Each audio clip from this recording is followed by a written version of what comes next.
đồ nghe ta xem chiếu ở cũng có vừa bộ cái sắm ở vừa là thì chiếu vừa mặt chiếu tháo mà mày chẳng thì nói vừa của ta xem cái luôn tôi mà luôn mà chiếu như chiếu tôi phải đau như chiếu tôi có bài lì bài cha như chiếu miền mùa tôi hát hải muốn ta chiếu tôi có liền muốn ta chiếu tôi cũng vừa mà mẹ chẳng ta chiếu giờ tôi sẽ phú vừa Việt nói bài cáo Việt nói như nhà không có tập chiếu ở thì nói Giêsu đúng là em giáo thảo hiểu vừa mất đúngควร nhớ sẽ giảm đi chứ hiểu vừa mất đúngควร nhớ là giàu sẽ giảm đi chứ là như có tiền cái gì kia ở thì mua bị nhớ để giàu đi chứ sự đầu nói nhớ tao cha nào cái xiển thì ngu và cái xiển Giêsu và cái xiển chiếu như chồng mà chiếu dù này mua tao cha vẫn bảo giàu sáng nhé về dù má mai cảnh on về dù vừa thắng thô phun quay nắng bộ đủ tỏ bàn kinh như giáp tài đảng như vừa mẹ như vừa hài mà chỉ đủ quần nhớ mai ngày là giàu ấy mai ngày là giàu lộ nói là nó cái sự chiếu là trộm là giàu mai là giàu bây giờ một đố thì là giàu này hai con là ta giả giàu thì họ nhau thì họ mà chỉ là giáo như mẹ họ tại là cái thứ nhỏ bây giờ suy và một áp giàu là nó Alaska khu đó giờ việc xin chua bé chưa chuyện nhà quá bé thả đi cho Alaska này giờ thì nó cái gì giàu nhá giờ xây trồng khấu cái nan như mình mà chỉ có chỉ một cái hại nữa tháo ta chỉ bé đòn ha thì mà là chi nhân bữa tỏi cũng cho như miếng ở là chi rồi bây giờ sự hít bữa cũng tỏi mới hít đi chỉ hàng nhiều là chi họ bây giờ đau chi dùng bữa ngắt cuốn bây giờ em cha tháo sẽ đầu ngoi cái dao như mình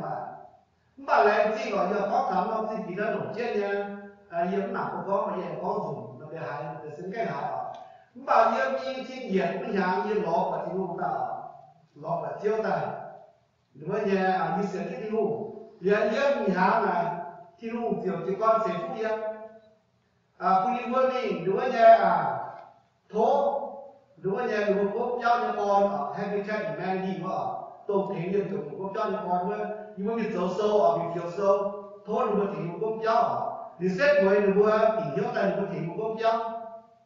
nếu là gì có thì luôn ở quân nhiệt tạo kiến như buổi gì đúng là cũ như buổi gì Johan đã thì sơ con là Johan tại Johan nữa thì chúng muốn ta cho hiểu Johan á nín lém gì quên luật chi nào nín lém đó luật chi nhang ta thì một gốm năm gió thật trên hai vị thép nhà con gốm năm gió một buổi mà nhận ham cả đừng có mai chung những áp mà về ta sĩ su như vậy ta là Johan á bây giờ có nhẹ nhàng ta thế nha hồi như vừa thì một gốm cho luật chi như là các nhà máy hát ta được cho luật chi nào thì gốm cho là ta sợ như thế vậy thì có tái về xin hùng nhân hát thế này về thì cũng liều hát thấu ta chỉ liều Johan á vì ni hát là liều tập đi cũng hát khỏi vì như chúng ta cũng nắm cho cũng tại vì cái gì vậy là cũng nắm cho ta thì giờ như bây giờ cũng xuống nắm cho nhà như ở bây giờ giúp thì cái anh nhé thì cái là gì thì hùng họ thì em cũng thấy luôn bạn của chơi chơi đấy nó sẽ có quả tháo có tiền chiếu thế này mua cao tổ chiếu nó chiếu vào màn quân vua nó cũng cao nhà nè quân vua mà màn đứa như điện hoa mặt hỏi vai nhà hôm mà quân vua sự giàu thì cha quân vua sự giàu thì đàn họ thì nó bắt hai tầng một gia như chứng nhận thì sơ không quầy đá kia có bùa mày bùa mấy tụ quầy dùng mèn nghe nhàng hốt thuận nhớ và mấy tụ quầy xin trả nghe ruy hậu thuận nhớ mèn cao trái kia nhàng hốt mấy sẽ xin giả cao trái chia lui hậu mất sẽ thì mình đang nói như sự người nhiều của tổ chức ở mình có cà phê mình có màng cá đại đam luôn như nó mình qua mất choáng hay đủ giả mất siêu tắc làm mà mình mua cho chim to kia ui mình mua chút cao trái chia nọ mất sẽ như su này là mua họ như chết rồi mình mua hai tao lại quên nhớ hai bó của mẹ đáo đấy phái hai quân xin cầu lan diện độ phái như chữ phết mình búa quỳ hãy điều lại nguy hậu quần hiếu hát mà cả lồm nhé tại họ giang hát hay lo giang giang hết số cô mái bèn sủi đá bia mình sẽ chúa bà yên búa mình búa liêm Salomon hùng đồng lại chút rồi và mấy mai cho số đồng và đó mấy để nhàng rồi và sự lồm nhé kia đi nói chăng giang nói khâu gai dù đầu của bà thiên hữu do nghĩa rồi với nhiều thiên hữu cao ở cho mình mua cái thế mình mua xiên tụ hơi hải quê và sự biết hát đài mấy tụ quần nhớ con như quân hát này nó hay ló tụ nhàn ló tụ hốt ló tụ nguy hậu du và sự gì mấy cái xiên thiên hữu có thể nhìn hãy chàng nhà cũng ló mấy cái cái này hắn mình mua như tìm tòm thì hiếu tụ mình mua chiếm dụng lồn lấy để cái này và cao lồn chiến chia mình mua ở dụng côn trình hù để xíu muốn mình mua đàn và ở dụng e dền như nhẹ ấy lấy để hiện xuống như cái này nhìn chiều cha khi côn mình mua và sự về quỳ lại mình mua mấy thùng rau trong hoa như xì trong hoa như xì mai cáo trong hoa rau mẫu nói mai mẫu hoa như xì rau cáo á hắn ta mua rau thì cháu là cáo họ mới tìm nữa nói nãy mình có xỉa cháu ta mua mấy rau em ấy mình dùng hết lúc mua mai chim ngu rồi mình chiếu mà ngu như ngu mà chiếu tôi hay số tôi bù họ như gì tôi hay số tôi thuế phủ như gì tôi may lì là như gì luôn nhìn lẽ chết cầu qua quân qua hiện nói mai cáo hiện nói như nhà hốt quân qua mai chim ngu quân qua mai kiểu ba thì mình nói chỉ có một niên mùa thì chẳng như mai chiên mà chết sát không nhé có như mùa như bò như bù như chiên là như chút cái xung nha mình khá đau nhưng mà có và có mà mùa là gì à nhiều bài mua khỏi quá để đủ biết nhưng mà muốn tu giáo có gì nói như chồng không cái nào mà tao quả kia muốn bài mua khỏi sáng có nhiều mà người ta chỉ ba mươi hiện số bên việc cho người này đấy mà hãy dù vừa làm muốn chồng không cái nào nhưng mà hãy dù bèn gì lý muốn làm lúc ra thế chết cho dậy thế chết tao về sự kiện chồng không mà nhàn vừa giờ thế nha có hát ta có thảo vừa dùng họ phim tôi cái này cảm chết thế đi cho nên làm cái chuyện nó chưa ổn định bữa làm là dùng hát làm từ ban bữa làm hát làm nếu người mà được là sáng người ta đủ tiền cũng giao được mà cũng tốt bữa mà càng có chia đồ hài mình đồ mà mày cũng ban sáng lên chia mày cũng ban sáng lên thì hóa nó yếu hai đồ hay có chuyện đó hát là đi chớp dưới đi tầm 1/3 có mà hay cũng có nhiều người ta ok nha tự nhiên chúng ta khi mua nha tự nhiên nhưng mà chúng ta làm mắc rồi đó mà hãy dùng vừa làm không làm rồi thì nói là có nhưng mà cua chỗ nào mà cua liều giảm chết chỉ không như này yếm để kỳ số tổ quân tổ cái ta ở bộ có sao mình chúng ta để cua liều để đọc chết rồi tự nhiên mất dùng dao phải cuốn nhiễu sẽ giảm cho lùi hữu mà chút phai nám cao nhạc phai cũng dùng dao tại vì giờ có thao mềm cao trái nhà hốt cao trái nguy hậu cao trái bà kia nhân giang là chỉ rồi như nó ta phát chiếu giờ có thao to thiên hữu tai đàn chỉ như này nó sẽ xuống nhỉ to thiên hữu phải to thiên hữu tai đàn chỉ như thế này một cái số trường mình nhận chiếu buôn là nói em chỉ là màng tí số như tập biểu nhà thì lấy xe buôn là nói nhà tí số như chấp xuyến cái gì thì nhất điều xe máy tủ giàu nguyên qua thì những tủ giáo đi xuống có xe về thì sẽ có một con dao làm dao này to vừa sự không dao rồi con quân hấp khỏi các đại con dao rồi con quân nhanh gò pháp không rồi con quân hành danh trả hám cô bữa mẹ trai thì nó hành danh trả cái dao này nếu như chúng ta có hiểu hướng tủ dao rồi con nhanh hám ai bèn như thế nào mà chỉ to này nó mấy có được nó lại dao ta phải bữa vẫn ra cái bẻ bẻ bữa ra cái bẻ bữa có phút ghi cái bẻ quá bữa có bên thu nữa nên sao bảo bẻ vẫn ra như vậy có bữa rào sáng hắn không hắn ta rào sáng là mày thì cái bài ở gì ở rào thì nhân bữa rào thì nhân hắn ta ở rào nào mà có rào tài là thế nào mà có rào cao hiếm sự kiện rào đó bà Giêsu có thì dân có vừa cho bây giờ hiện số nhiều rào phù của Giêsu em ấy Giêsu này anh qua được không mưa rào là phù nhiều rào kia lý do nhân dân nhiều quân mưa thì tỏ nhân dân nhiều là thiếu là bây giờ rào nãy sẽ mưa xỉa thì là thiếu Giêsu có mình muốn cao ý nhận là mưa xỉa thì phải à vậy quản hãy tạo rào ta rất là dễ miệng rào miệng ta rất dễ là mày phải mày tôi mất tuổi cái so như vậy là ta rất dễ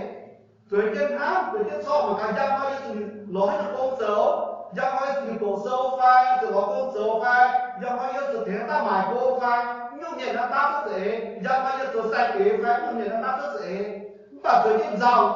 ta rất dễ hôm nay Giêsu sẽ có hiểu hướng cùng rào tại nhất như là cầu vua thì là cá nhân của một số mặt chế đó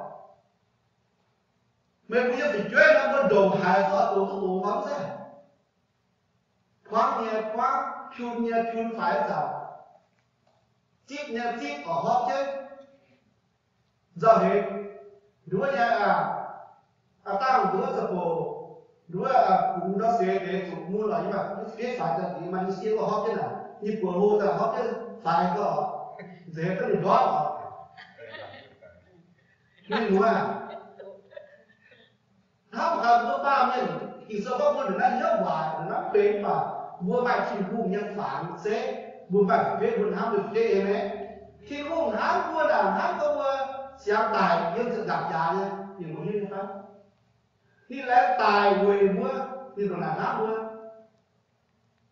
hám của tôi biết là lẽ xỉu khớp về một chuyện nó vô ba tài chó mà có số mình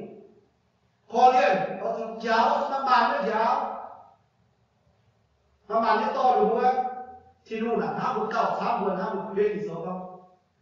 chủ hám mua cậu sáng buồn hám một chuyện hám mà hám đã chiếu đèn như vậy cũng dễ buồn này mình có gì muốn cùng giao xây được chiếu lén cầu buồn lấy biết không chiếu lén chiếu bảo cầu buồn sự có gì cũng như ma mà gì tôi như ma cái tên là xin anh nha gì tôi như ma cái tên là mình mà gì tôi như tên như ma là cầu buồn như nó là gì gì tôi giao nhé cái cầu buồn to một xiết thế nha cái tên như ma cũng giật gì nó giá thì bác biết lúc bây giờ thì ngủ sớm mà ngủ hẳn chiếc họ tôi cũng giật tôi chiếc tiếng tao thì ngủ bảo chiếc để đi mà nha để đi mà hiện chút nha để đi chiếc để đi nghe như này mình chiếu cho họ mua là mình như to nha mua mình đi xia Giêsu đã có mất quyền nhớ sẽ giảm cháu thì phần thế này là ca Giêsu mi là Giêsu nhất mà nó là tao là ta cũng giao ta sẽ giảm cháu không giao thấu á cố gắng để cháu không giao thấu cái linh魂của cháu cũng giao thấu những hộp của cháu không giao thấu xiết của cháu không giao thấu cái linh魂của cháu thì hoa linh魂bị hại nó không giao thấu thì nói vừa có sự giao thấu với linh魂của cháu chết chỉ là như là quá rồi có chẳng sẽ tụi nó hiểu thì ra sẽ tụi đấy đúng không mình chỉ tỏ là chết chứ kia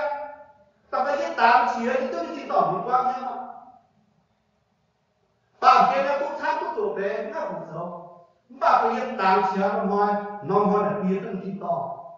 như ở tụi nó ngoài chỉ tỏ như hăng nó sau đó hăng nó thì nó chia dẫn đó quên á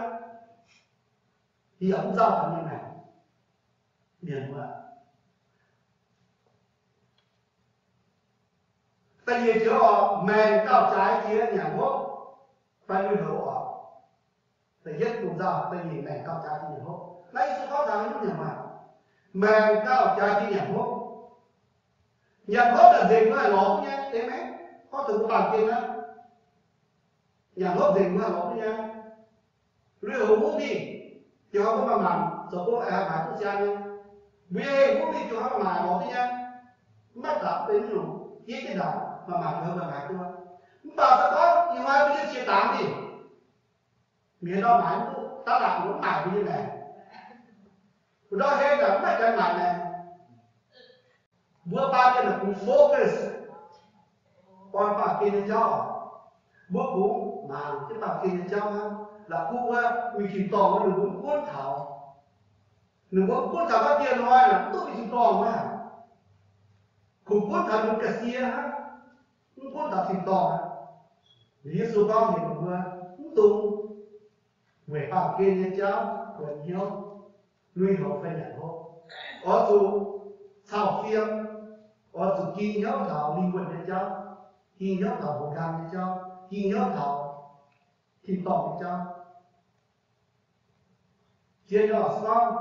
Với tài nó sẽ lên là có làm là câu lo làm bản tôi nha.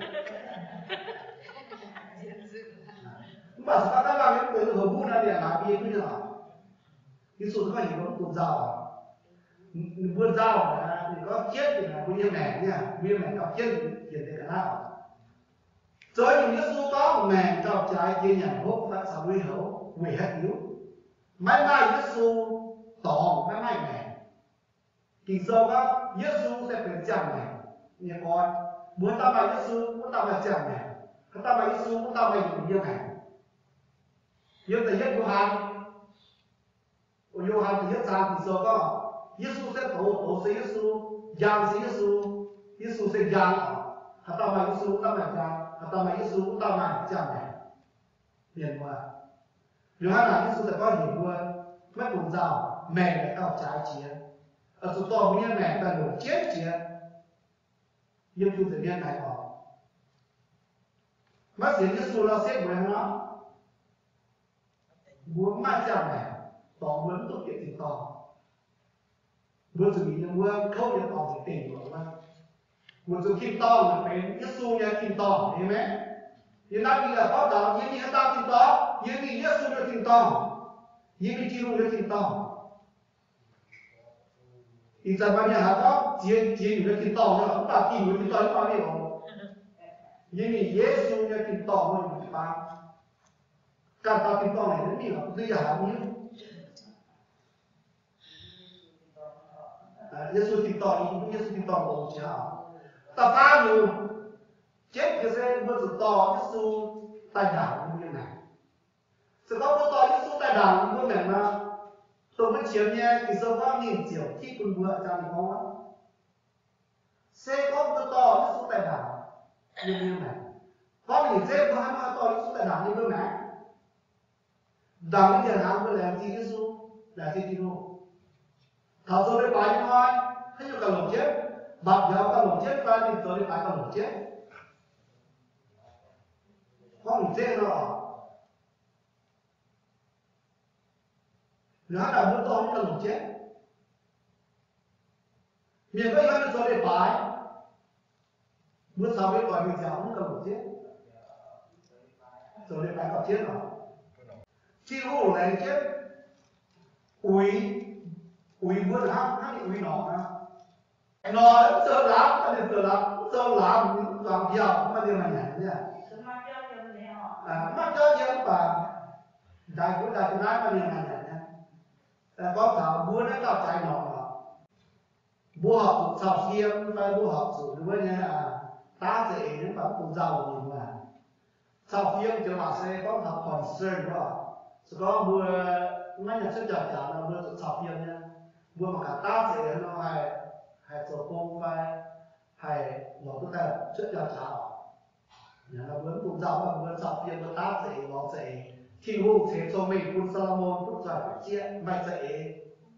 dầu hùng mày vì nó chát dầu hùng mày hẳn nào dầu hùng thì nói bữa đó thì hùng thì vì hát nhé bảo chết cho mình quân vua hẳn đó thơm vào cái nhà đúng giàu Giêsu bác mẹ cao trái chia nọ ở bữa mảng họ cái đĩa nọ mẹ họ nọ máy choáng hay nhiều máy siêu tắc làm bà mai thì vùng úi nó có vạc nên có thao nọ chung úi nó chung cao ỏi úi bữa như vậy thì vẫn cùng giàu mình sẽ tặng cho Tự nhiên khám này có gặp bế, Giêsu có gặp bế vụ này có men cao trái chia nhà hốt lui hậu. Chẳng có nhiều ở tuổi với người ta nô ở vừa nhà hốt lui hậu cái kia vẫn tụ giàu. Pian bè họ pian máy giờ cô máy giòn cũng tả cao水chỉ Solomon hùng nghe siêu tuổi. Việc mà không cả pian mà thu giòn tại đây là rồi. Solomon là đi lồng chiếc lồng nhàng giòn đến tìm giòn đến lui hậu lại. Nhưng mà chúng ta này đến lui hậu nó đồng nhiều to với như giòn nó rồi. Pian nó đi gặp rất là rồi. Việc mà điều hát này mình có từ vào bếp mình có buôn là cao trái cái gì chút cái lái mà buôn là cao rồi cái gì chút cái lái sau đó chúng cho buôn là cao rồi cái tiền nhá chúng cho buôn cao trái cái gì Solomon cái lái nhìn qua mua có rồi nó cũng chúng cho rồi em ấy mà cả cho nó làm việc là chúng cho nó rồi bữa cả hay có là có chuyện giảm giá thì mình giá xịn để lắm rồi. Bữa tao á, tao áo là mình so khi nào mình dắt bẻ sát đấy là con xin năm tốt gì ạ? Dắt nó bẻ đốt bẻ như là con tật dưới nha. Nhưng mà mình đi ba mà mình đi ba là gặp xe tám đi. Rồi đi các bạn tìm hiểu nhá. Tìm hiểu ra liền mình đừng yên ta xuất cháo để ta nó xuất cháo để nha. Đâu bao giờ chúng ta so chúng ta cặp bè rồi, xuất xuống rồi ạ. Xuất xuống để nó biết là nói cho bạn cho các nó nhá, thế à? Bố bạn cho nó máy một sáng à? Cũng nhẹ như rồi. Bao nhiêu số to là nó giải vào rồi em ấy. Nhớ rồi à? Nhớ rồi. Bố mẹ nó nhớ rồi là nó chàng xin người gì à? Em ấy. Nhớ mất rồi đó, ta đã rồi vẫn rồi là một hoa gì nữa. Mua bán lại xin mua, xế phúc. Lộn hoa là mua bán xế phúc. Khi giảm có xíu xuống tài vươn tốt, thu xế phúc em ấy. Hoa có mai trên cung sớm nhiên chiếu muốn cũng sao lô đó cũng là còn khảo chồng khóc căn nam nó còn lò muốn hết là khảo nghĩa là thầy phú nhiều cũng phải có tốt ngọt có một cái đặt trong xe có phát cái đặt trong xe có nào có cho mình cháu luôn mà cháu là mà lịch sử cháu là điểm mà lịch sử mai mà nhớ mà có thể cháu nhà lò này nha nhớ là mua sản tiền trước đó mua cũng bèn chiếu ở thế kia hiếm mắt thì nhà chiếu ở không là thế gì nhưng mà là rất là chán thì hai cái chiếm đi nó rất là thế kia 200 đứa con nó muốn chết tuổi cái là nhà quản đó cái gì nó ma rồi mà ta có sự ra mình cáo đen lo là lo để nhà nó mà giang lo ta giang lo bà muốn chỉ quan dấu chủ chỉ quan giấy phụ với nha chủ cũng với ba sẽ mà nhỏ dấu tôi à chúng ta cũng biết cô là trai hàng phái ba sẽ là muốn có sẽ tôi thế là mua họ sẽ muốn có tháo muốn sáng gì rồi có cái thứ chưa thế hai con là muốn sụt rào à muốn hiếu chúng là những cái mua họ cái nhá chẳng phải là cũng là mình quan nhiều nha lồng chết chiều chủ cũng chỉ một giờ chiều cũng vừa chủ chiều có cún gì mua ya e gì cũng như ta chỉ số có gì hả? Giờ nó các bạn được sao mà sao mà cái chỉ số có cao lồng chết chiều này mua ở chủ cún chỉ một giờ chiều cún là mua đẳng đi cún chỉ một giờ chiều cho cún to như mà cún như mà mua chủ quét như nhớ tại e thì mua à mua chủ quét như nhớ tại e thì mua ở chủ hồng cao đồng thì mua xì đồng thì mua tôi thì có già ở chủ e gì như thế nách tế hiện xuống như cả đáy nhìn chiều cha thích của mình luôn thì số có tụi nó muốn giao cái hậu á muốn giao để hốc á có muốn ê như nó cũng để cái đáy nó nhìn cha thích của mình luôn hai nó thích để hiểu là mình là hiểu mà cả hiểu mà chủ nó dạy cha thích của mình luôn bố bởi nó có chủ thích tiền là những giao rồi á thì có chủ bỏ tiền là những giao các hai cô này những hiểu nó có nha giờ chúng ta phải làm sao ta phải là những tụ rau này ý tôi nói chúa chứ là tụ tiền rồi ý mà cô phải ý thế nào rồi cô phải là những tụ to như mình tụ để nhàng này nhàng nào ta là sự bình thường dễ à bữa con bây giờ hải tài rồi giờ là tụi nó tụi sẽ bây giờ nó còn tài tụi nó sát nó tụi giàu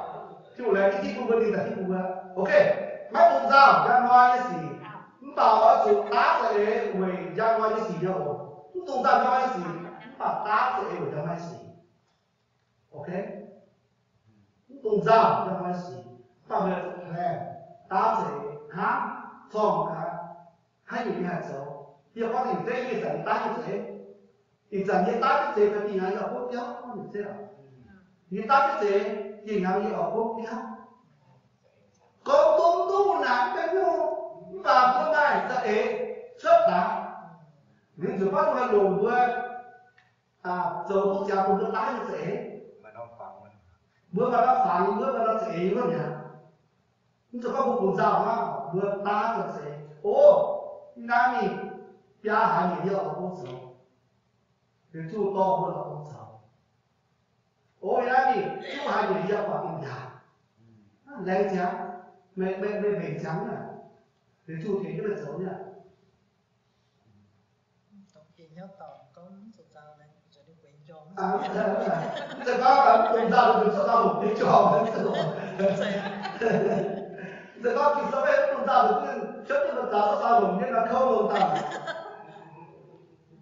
thì sao có lùi nó cũng hàng nhà rồi thì sao lại có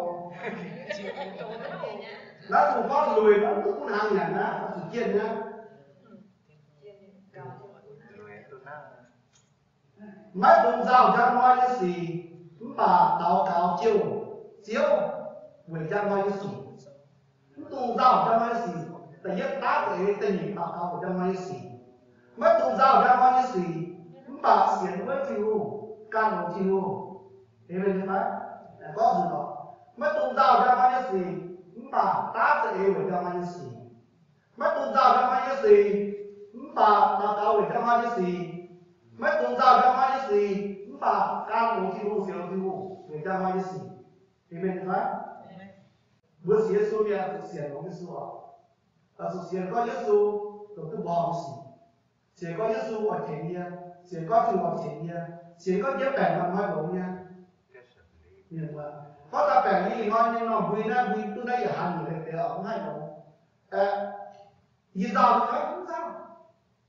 nó tốt thì bao nhiêu là cỏ những sao đấy không nhưng mà thì cũng nghe nhưng mà thì bao thì là cỏ những sao không được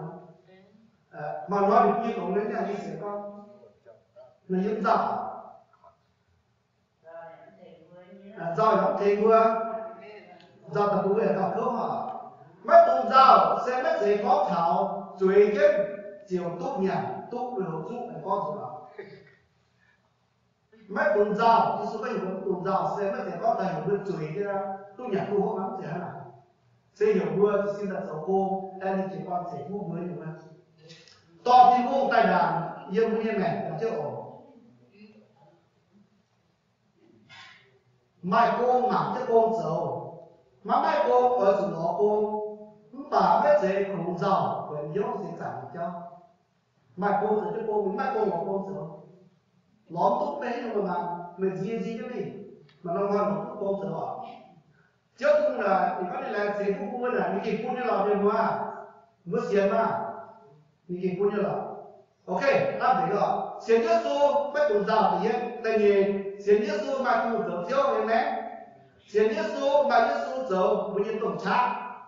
dầu bao nhiêu thòng bài dầu bao nhiêu kiểu em xiên nhất số gì kia toàn óc em ấy xiên nhất số tôi ứng như này em ấy